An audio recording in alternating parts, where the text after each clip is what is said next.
Hello YouTube, this is Asatsu5 and this is going to be a slightly different video. If you watch me for any great length of time, you know that I'm extremely dyslexic and extremely dysgraphic. Now a quick definition of the two, it's in my own words. It's not like the medical dictionary definition.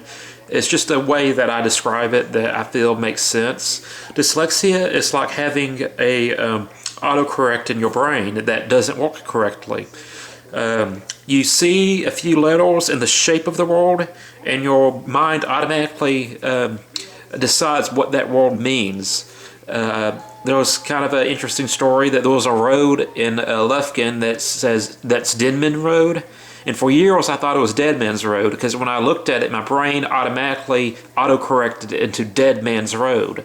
Yes, dyslexia is a lot like having autocorrect on your phone, and when you text, sometimes it autocorrects the wrong word and it gives your text a completely different meaning than what it's supposed to be.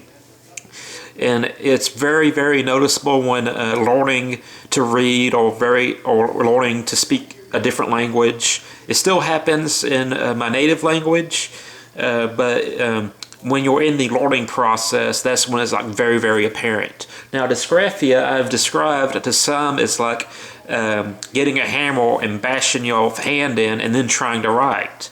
It's not as painful as that, but it is a little bit uncomfortable, and you can't really make a straight line, and it's very it looks like a kindergartner's writing, and I'm 26 years old, and so I guess it would be like someone writing with their offhand. It's very uncomfortable, and you can't write as good with your offhand as you can with your right hand, except your handwriting with your offhand is a lot better than my handwriting with my dominant hand.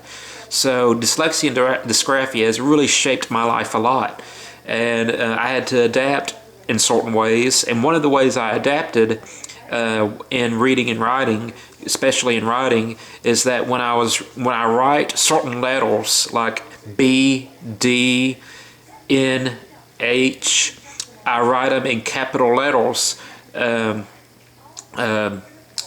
if the word or the letter is in the middle of a word or at the end of the sentence. I usually write those in capital anyways, because from a dyslexic point of view, B and D look very, very similar, and lowercase n and lowercase h look very, very similar to me. So it's my way of compensating so I know what I'm writing, even though I have a hard time reading my own handwriting anyways. And so that's how I compensated for that. Now I'm going to give you the parent, if you're a parent of a dyslexic, dysgraphic child, a tip on teaching them the difference between lowercase b and d. This was one of the best lessons I got in elementary when I was learning to read. It took me a little bit longer to learn to read than the average student, and I was getting B and D confused. And so this is it. This is what I was taught.